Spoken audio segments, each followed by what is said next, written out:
কাহিনী শুরু হয় স্মৃতিপুর থেকে।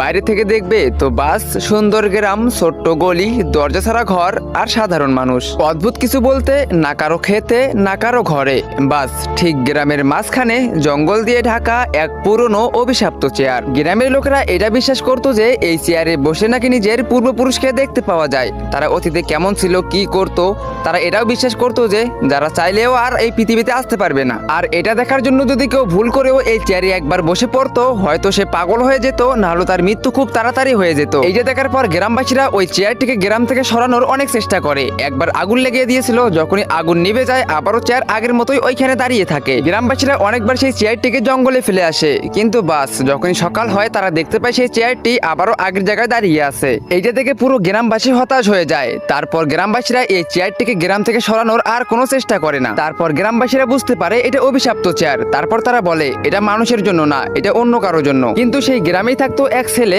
আপন। সে মানুষের মতো দেখতে হলেও সে কিন্তু মানুষ না, সে সবার থেকে আলাদা, তাকে কেউ ভালোবাসতো না। একদিন আপন রাস্তা দিয়ে হেঁটে যাইতেছিল, তখনই গ্রামের দুইটা বাচ্চা ছেলে তাকে দেখে বলে, এই দেখ কে এসেছে, খরগোশ এসেছে। তারপর বাচ্চা দুটি হাসতে শুরু করে। আপন চোখে পানি নিয়ে চুপ করে থাকে আর মন খারাপ করে বলতে থাকে, কেন আমি সবার থেকে আলাদা? তো বন্ধুরা, আপন কি আসলে মানুষ না সে অন্য কিছু? তো দেখতে পারবে পার্ট 2 তে। তো পার্ট 2 দেখতে চাইলে ভিডিওতে লাইক করে চ্যানেলটিকে সাবস্ক্রাইব করে দাও, আর হ্যাঁ, কমেন্ট